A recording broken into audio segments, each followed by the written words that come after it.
اما بعد فاعوذ باللہ من الشیطان الرجیم بسم اللہ الرحمن الرحیم شہر رمضان الذی انزل فیہ القرآن ھدی للناس وبینات من الھدی والفرقان، رمضان کا مہینہ ہے جس میں قرآن اترا، لوگوں کی ہدایت اور رہنمائی اور فیصلے کی روشن باتیں۔ فمن شہد منکم الشہر فلیصم، تو تم میں سے جو کوئی یہ مہینہ پائے ضرور اس کے روزے رکھے۔ ومن کان مریضا او علی سفر فعدۃ من ایام اخر، اور جو بیمار یا سفر میں ہو تو اتنے روزے اور دنوں میں۔ آج کل سفر انتہائی آسان ہو چکا ہے، زیادہ تر لوگوں کے پاس اپنی گاڑیاں ہیں، نہیں تو اگر گاڑیاں نہیں بھی ہیں تو اب وہ ٹانگے ریڑے والا دور تو ختم ہو گیا، ہاں جی، اونٹوں اور بیلوں اور گدھوں والا وہ تو ختم ہو گیا دور، اب دور ہے کاروں کا۔ اب بھی اگر کوئی شخص تھوڑا سا کوشش کرے تو وہ روزہ پورا کر سکتا ہے۔ اے سی گاڑیاں ہیں، بڑی آسان ہو گیا سفر، اور شہروں کے درمیان تو فاصلے بھی بہت کم ہو گئے۔ پہلے جو جن شہروں میں 6-6 8-8 گھنٹے 12-12 گھنٹے لگتے تھے، اب 4 گھنٹے میں 3 گھنٹے میں آرام سے بندہ پہنچ جاتا ہے۔ کسی زمانے میں ملتان تک کا سفر 10-12 گھنٹے لگا دیتا تھا، اب 3 سے 3.5-4 گھنٹے کے اندر بندہ ملتان پہنچ جاتا ہے اسی بس سے۔ تو اگر آج اگر کوئی روزہ رکھ کر بھی سفر کرنا چاہے تو آرام سے کر سکتا ہے۔ کوشش یہی کرنی چاہیے کہ بندہ روزہ نہ چھوڑے۔ البتہ مسافر کے لیے اجازت ہے، اگر وہ چھوڑ بھی دیتا ہے تو یہ نہیں کہ وہ سر عام پھر کھاتا پھرے، یہ اس بات کی اجازت نہیں ہے۔ روزہ نہیں رکھا تو پھر دوسرے لوگوں کے روزے کا احترام کرنا پڑے گا اس کو، یہ نہیں کہ بھائی تو نے روزہ نہیں رکھا تو اب جناب سر عام تو کھاتا پھرنا، نہ روزے کا احترام کرنا پڑے گا۔ اور اگر کوئی بندہ بھول چوک سے کر دے تو اس کو سمجھا دینا چاہیے، بھائی ایسا نہیں کرو۔ لیکن اگر کوئی شاعر اللہ کا مذاق اڑانے کے لیے ایسا کرے، مرتد ہو جائے گا فوراً۔ اللہ کے شاعر، یہ اللہ کا حکم ہے، روزہ کوئی ہماری ایجاد تو نہیں ہے نا، حکم ربی ہے نا، تو حکم ربی کی اگر کوئی مذاق اڑائے گا تو وہ کیسے مسلمان رہ سکتا ہے؟ قرآن و حدیث کا مذاق اڑانا ہے، تو جو قرآن و حدیث کا مذاق اڑائے گا، قرآن و حدیث کو کوئی فرق نہیں پڑے گا، ان کی شان و عظمت اسی طرح بلند ہیں، صدیاں گزر گئیں قبلہ، قرآن کی شان اسی طرح ہیں، نبی کے فرمان کی شان اسی طرح ہیں۔ ایک اس کائنات عالم کے اندر صرف 2 ہستیاں، ایک اللہ کا کلام جو قرآن پاک ہے، دوسرا میرے نبی کا فرمان، بے عین ہی اسی طرح انہی الفاظ کے ساتھ آج بھی روئے زمین پر موجود ہے، جس طرح اللہ تعالیٰ نے قرآن نازل کیا اور آقا جی نے ارشاد فرمایا۔ یہ صرف 2 بات، باقی ہر کتاب کے اندر، ہر چیز کے اندر تبدیلی آ گئی، بے شمار اس کے اندر اضافے آ گئے، غلط قسم کی روایات بیچ میں جو ہے ڈال دی گئیں، الحاق کر دیے گئے، اور بزرگوں کی کتابوں کو ان کو بدنام کرنے کے لیے جھوٹے واقعات ان کے اس کے اندر داخل کر دیے گئے۔ تو ہم یہ کوئی نہیں کہہ سکتے کہ اس دنیا کے اندر ہر ایک کتابی جو ہے نا جی وہ قابل اعتبار ہے اور 100% ٹھیک ہے۔ ہاں، ہم آپ سرکار کے فرمان کے بارے میں، اور ابھی آپ یہ اندازہ کریں محدثین نے بڑی محنت کر کے، وہ جو بعد میں یہود و نصارہ نے کوشش کی تھی کہ حضور سرور دو عالم صلی اللہ علیہ وسلم کے فرامین کے جو ہے نا جی معنی بدل کر جو جھوٹی حدیث بیچ میں ڈال دیں، تو ان کو محدثین نے مکمل تحقیق کرنے کے بعد علیحدہ سے ایک چھپایا۔ ملا علی قری علیہ رحمہ نے موضوعات کبیر اور موضوعات صغیر 2 کتابیں لکھی کہ یہ وہ باتیں ہیں جو من گھڑت اور سرے سے جھوٹ ہیں، بالکل ان کا کوئی وجود ہی نہیں۔ اور ان میں سے میں 1-2 آپ کو عرض کر دوں ضمناً۔ پہلی یہ بات کہ حضرت بلال حبشی رضی اللہ تعالیٰ نے اذان نہیں دی تو صبح نہیں ہوئی، یہ بالکل جھوٹی بات ہے، بالکل من گھڑت بات ہے، کوئی ایسی روایت حضور جناب رسالت مآب صلی اللہ علیہ وسلم سے ثابت نہیں، کوئی ایسا، یہ بالکل غلط۔ اور ایک اکثر یہ واقعہ میں نے بچپن کے اندر اپنی اسلامیات کی کتاب کے اندر بھی پڑھا تھا کہ حضور سرور دو عالم صلی اللہ علیہ وسلم تشریف لے جاتے تو ایک مائی آپ کے اوپر کوڑا پھینکتی تھی، ہے نہیں؟ ایک دن اس نے کوڑا نہیں پھینکا تو حضور نے پوچھا تو نے میرے اوپر کوڑا کیوں نہیں پھینکا؟ حضور پوچھنے کے لیے چلے گئے۔ ایسی کوئی روایت نہیں ہے، بالکل جھوٹ بات ہے، یہ بالکل غلط بات ہے، ایسی کوئی بات نہیں۔ ایک جو اور جھوٹی روایت کہ حضرت بی فاطمہ کے سر سے دوپٹہ اتر گیا تو بالکل رات ہو گئی، ہیں جی، یہ بالکل جھوٹی بات۔ اور ایک یہ کہ اطلبوا العلم ولو کان بالصین، علم حاصل کرو اگرچہ تمہیں چین جانا پڑے، یہ بھی بالکل جھوٹی بات ہے، یہ بالکل حضور سرور دو عالم صلی اللہ علیہ وسلم کا فرمان نہیں ہے۔ محدثین نے ان سب چیزوں کو علیحدہ کر دیا کہ یہ وہ باتیں ہیں جو غلط اور جھوٹی منسوب کر دی گئی۔ جب میں شروع میں یہاں پہ آیا تھا، میں نے تقریباً 570 ایسی جھوٹی روایات میں نے بتایا تھا کہ یہ بھی حدیث پاک کے اندر نہیں ہے، یہ بھی حدیث نہیں ہے، یہ بھی حدیث نہیں، یہ بھی حدیث نہیں۔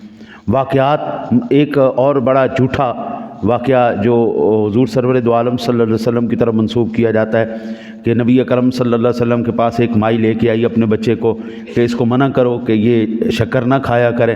حضور سرور دو عالم صلی اللہ علیہ وسلم نے اس کو منع نہیں کیا، فرمایا کل لے کے آنا۔ وہ کل لے کے آئی تو حضور نے اس کو کہا شکر نہ کھایا کرو، تو وہ کہنے لگی آپ کل ہی منع کر دیتے۔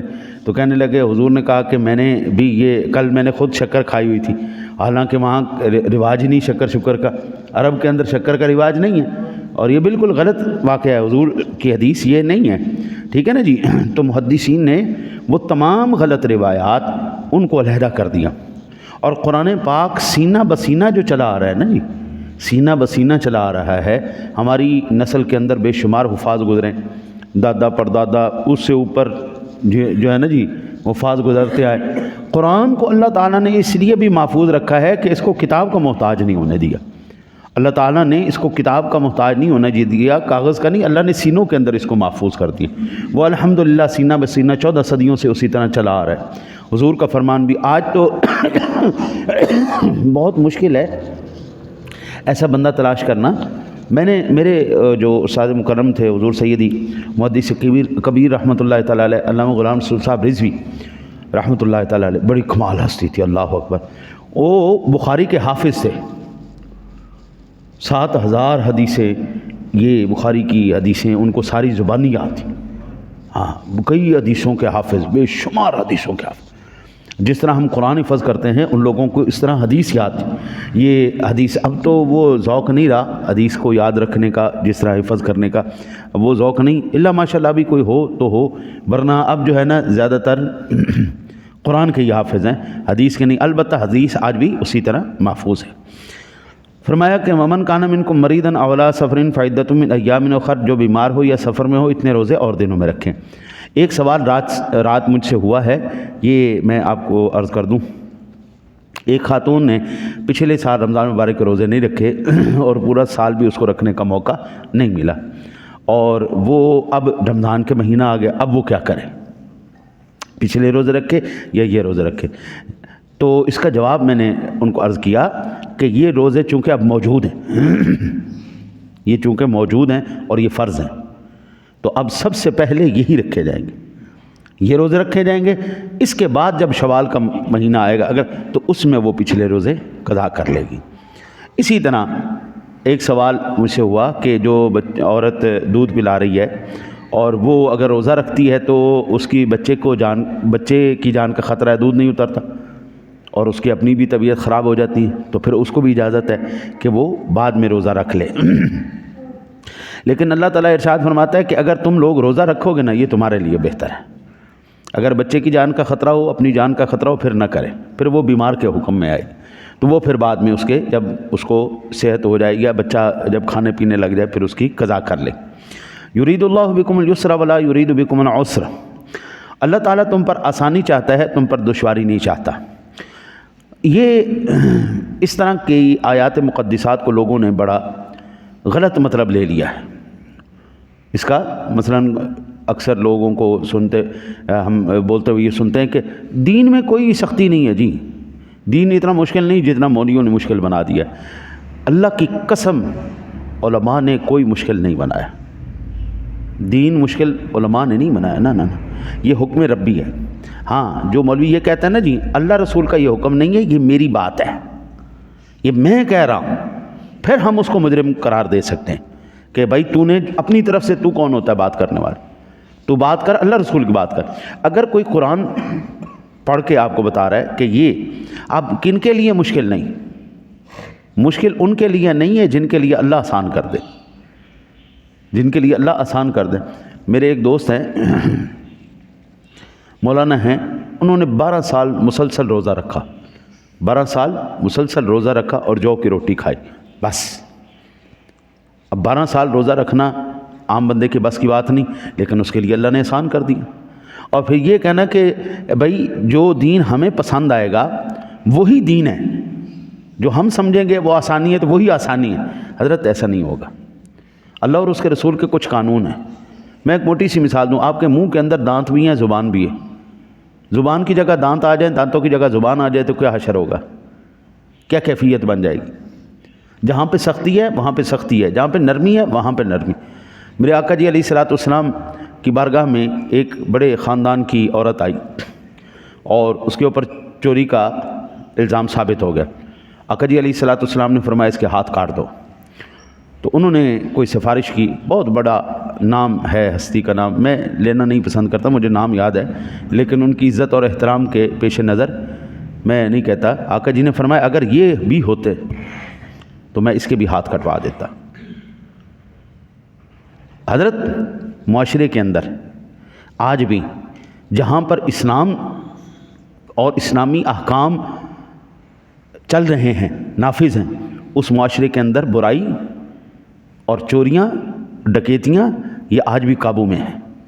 اب تو پتہ نہیں کیا صورتحال ہے۔ ایک زمانے میں جب میرے شیخ طریقت رحمۃ اللہ تعالیٰ علیہ آپ تشریف لے کے گئے بیت اللہ شریف عمرہ کرنے، حج کرنے، تو آپ ارشاد فرماتے تھے کہ ہم نے یہ منظر دیکھا ہے کہ ادھر سے اذان ہوتی تھی، لوگ اپنی دکانوں کو، سعودیہ کے اندر اپنی دکانوں کو کھلا چھوڑ کے نماز پڑھنے چلے جاتے تھے، ان کو کوئی کسی قسم کی کوئی ٹینشن نہیں ہوتی تھی، دکانیں کھلی پڑی ہوئی، سامان سارا پڑا ہوا ہے، ان کو کوئی جو ہے نا پرواہ نہیں ہوتی تھی۔ کیوں نہیں ہوتی تھی؟ پتہ تھا کہ اگر یہاں پہ پکڑے گئے تو سیدھا ہاتھ کاٹ دیں گے۔ آج بھی وہاں پر زنا کا ریشو، وہاں پہ قتل کا ریشو بالکل میں اکا دکا ہی کوئی آپ کو نہ، کیوں کہ آج بھی ان کو پتہ ہے کہ اسلامی قانون نافذ کیے جاتے ہیں آج بھی۔ اب تو جو ہے ایک زمانہ ہو گیا سنے ہوئے کہ اب میرا یقین کامل ہے کہ اب بھی ایسا ہی ہوگا۔ لوگ اذان ہوئی، لوگ دکانیں چھوڑ کے مسجد میں چلے گئے نماز پڑھنے کے لیے، ان کو کوئی ٹینشن نہیں۔ لیکن یہاں پہ اللہ اکبر، یہاں پہ اسلامی قانون نہیں ہے نا، تو مسجد کی جوتیاں بھی سلامت نہیں، مسجد کے لوٹے بھی سلامت نہیں۔ ہاں جی، آپ اندازہ کریں کہ رمضان شریف سے 2 دن پہلے میں نے وہ سارا ٹوٹیاں چھوٹیاں ٹھیک کروائیں، سارا سلسلہ کروایا۔ اچھا جی، اب ایک بندہ آیا، اس نے لوٹوں کے اندر نا سوراخ مار کے نا لوٹے توڑ دیے۔ اور خدا کے بندے طہارت کے لیے رکھے ہوئے، اب اس کو توڑنے سے تجھے کیا ملے گا؟ ہاں جی، غلط بات ہے نا۔ وہ کوئی آتے ہیں جو زیادہ پڑھے لکھے، وہ باتھ روم میں بیٹھے سائن شروع کر دیتے ہیں، لکھنا شروع کر دیتے ہیں۔ اللہ کے بندے تجھے کیا ملے گا ادھر ایسا کرنے سے؟ ہاں جی، جوتا اٹھا لینا، ٹوٹی اٹھا لینا، یا اور کوئی چیز اتار لینا، خراب کر دینا، نہ بھی کام آئے تو خراب کر دو۔ ہاں جی، تو یہ سارے سلسلے ہو رہے ہیں، کیوں ہو رہے ہیں؟ یہاں پہ اسلامی قانون نہیں۔ یہاں پر اگر اسلامی قانون نافذ کر دیا جائے، حضرت چوری کا ریشو ختم ہو جائے گا۔ یہ جو دنیا کے اندر بڑے ٹھیکیدار بنے بیٹھے نا جی، وہ امن کے چیمپئن، ہاں جی، چاچو امریکہ، ہر 5 منٹ میں وہاں پہ قتل ہو رہا ہے اور زنا ہو رہا ہے۔ کیوں؟ ان کے اپنے قانون ہیں، اللہ رسول کا قانون نہیں۔ سعودیہ کے اندر آج بھی آپ دیکھیں، آپ جہاں پہ اسلامی قوانین نافذ ہیں وہاں پر یہ ایسا آپ کو اکا دکا سال میں کوئی 365 دنوں میں کوئی قتل آپ کو مل جائے یا زنا مل جائے، ورنہ بابا آج بھی وہاں پہ رجم کیا جاتا ہے، آج بھی رجم کیا جاتا ہے، سنسار کیا جاتا ہے، آج بھی وہاں پہ گردنیں اتاری جاتی ہیں، آج بھی ہاتھ کاٹے جاتے ہیں۔ پھر جو 10 لوگوں کے ہاتھ کاٹ گئے نا تو 1000 بندے کو نصیحت آ جاتی ہے، بھائی یہ کام نہیں کرنا، پیچھے ہٹ جاتے ہیں۔ تو جہاں پہ قانون نہ ہو وہاں پہ پھر سارے معاملات ایسے ہی چلتے ہیں۔ اللہ سے دعا ہے اللہ تعالیٰ آپ کو مجھے قرآن و حدیث پر عمل کی توفیق نصیب فرمائے۔